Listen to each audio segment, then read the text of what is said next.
मैं अभिषेक पूरे देश फिर से नमस्ते। मैं अभिषेक पूरे देश में इस समय चुनावी माहौल काफ़ी गर्म हो गया है।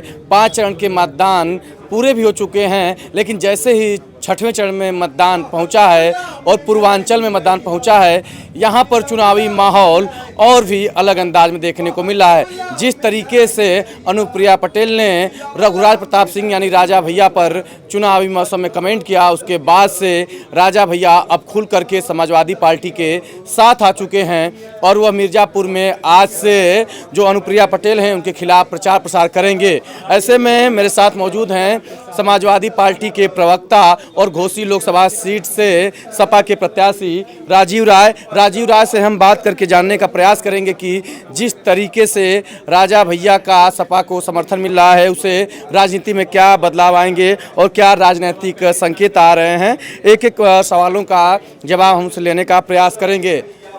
5 चरण का मतदान कंप्लीट हुआ कल, क्या लग रहा है, कितना माहौल है? माहौल एक तरफा है। माननीय प्रधानमंत्री जी की भाषा, कुछ दिन पहले मुसलमानों पर हमले करना, बच्चे पैदा करना, आतंकवादी पैदा करना, मंगलसूत्र भैंस और मुसलमानों को अपना बताना, जो आदमी छटपटाने लगता है, हताशा निराशा में घिर जाता है। तो माननीय प्रधानमंत्री जी की भाषा ये बता रही है कि चुनाव उन लोगों के हाथ से निकल चुका है। छठवें चरण में राजा भैया पुनः चर्चे में आ गए हैं, वो खुल के सपा के साथ आ गए हैं। मिर्ज़ापुर में आज से चुनावी प्रचार प्रसार करेंगे, क्या कहेंगे? जिस तरह से सरकार में बैठे लोगों ने और सरकारी दल ने समाज के सभी वर्गों को ठगने और अपमानित करने का काम किया है, उसकी ये प्रतिक्रिया है और राजा भैया के इस कदम का मैं स्वागत करता हूँ। क्या लगता है कि सपा को कितनी मजबूती मिलेगी? अब तक राजा भैया शांत थे, वो अपने समर्थकों से बोलते किसी को वोट दो, लेकिन अब खुल के वो सपा के साथ आ गए। देखिए, कभी कोई बड़ी शख्सियत, वो आप मेरे विरोधी हो सकते हैं, मेरे पक्ष में हो सकते हैं, लेकिन आप बड़ी शख्सियत है तो उसको स्वीकार करना भी बड़ापन है। बड़ी शख्सियत लड़ाई के मैदान में आपके साथ खड़ी होगी तो उसको इस बात को खारिज नहीं किया जा सकता है कि उनके आने से हमें फ़ायदा होगा। निश्चित रूप से फ़ायदा होगा, निश्चित रूप से एक बड़ा संदेश जाएगा और उसका परिणाम यहाँ भी आपको देखने को मिलेगा। अनुप्रिया पटेल के बयान को कैसे देखते हैं, जो राजा भैया खिलाफ कुंडा में दिया? ये सब अहंकारी बयान है।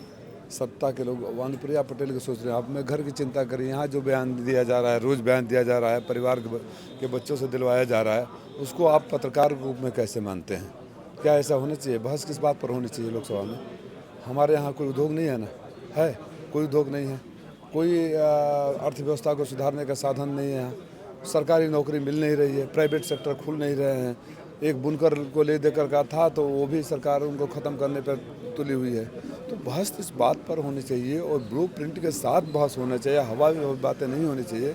इस बेरोजगार नौजवानों के फौज को, जब नौजवान बेरोजगार हो जाते हैं तो समाज के लिए भी खतरा बन जाते हैं, क्योंकि असामाजिक तत्वों के सॉफ्ट टारगेट होते हैं। उनको लगता है, अपराधी तत्वों को लगता है कि ये बच्चा बेरोजगार है, बहुत परेशान है, इसकी माँ बीमार है, पहले 5,000 रुपया देंगे, फिर जींस देंगे, जूता देंगे और फिर अपने गैंग में भर्ती कर लेंगे। जब हमारे नौजवानों को नौकरी और रोजगार मिलेगा तो अर्थव्यवस्था भी सुधरेगी, सामाजिक समरसता भी आगे बढ़ेगी। उसका ब्लूप्रिंट मेरे पास है।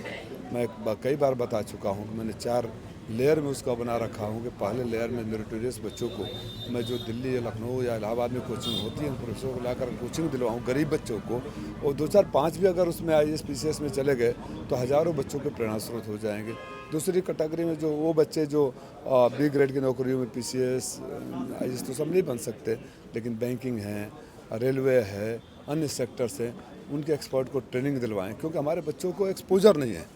हमारे बच्चे दिशाविहीन हो गए हैं, उनको कोई मोटिवेट नहीं करने वाला। ओवरऑल डिप्रेसिव एनवायरनमेंट हो गया है, बच्चे हताश निराश हैं, उनको लगता है कि कुछ होने वाला ही नहीं है।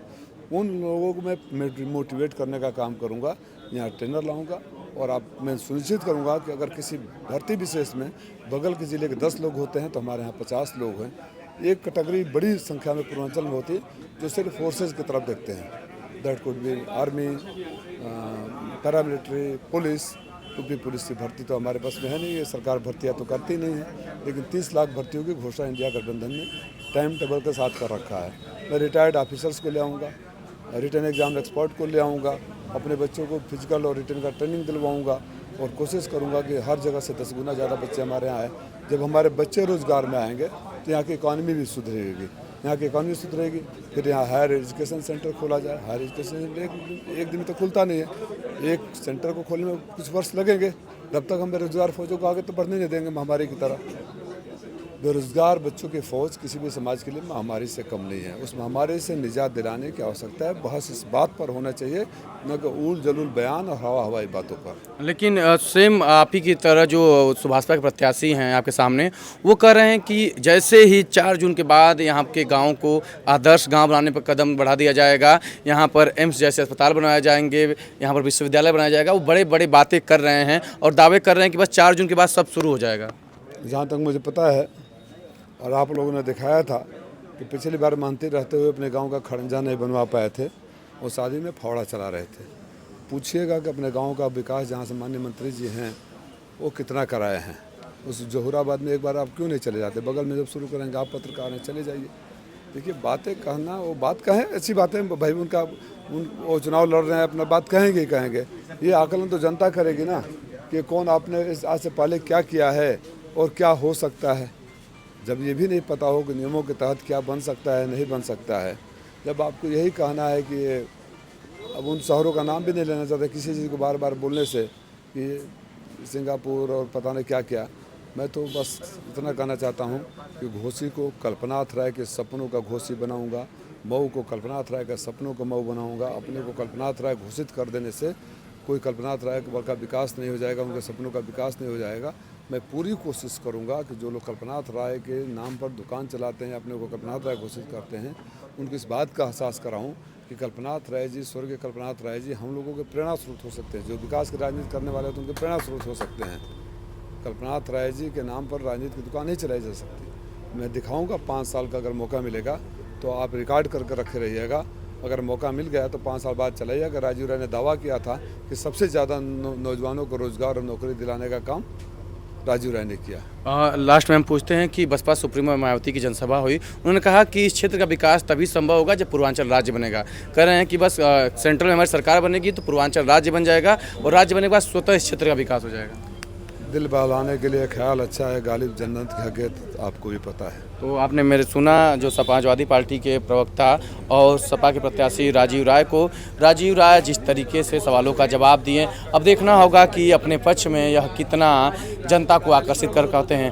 फिलहाल इस समय जो पूर्वांचल की राजनीति है इसमें हलचलें तेज हो गई हैं। अब देखना होगा कि जो राजा भैया हैं वह मिर्ज़ापुर में अनुप्रिया पटेल के खिलाफ जनता को कितना विरोध में ला पाते हैं, अब दर्ज होगा।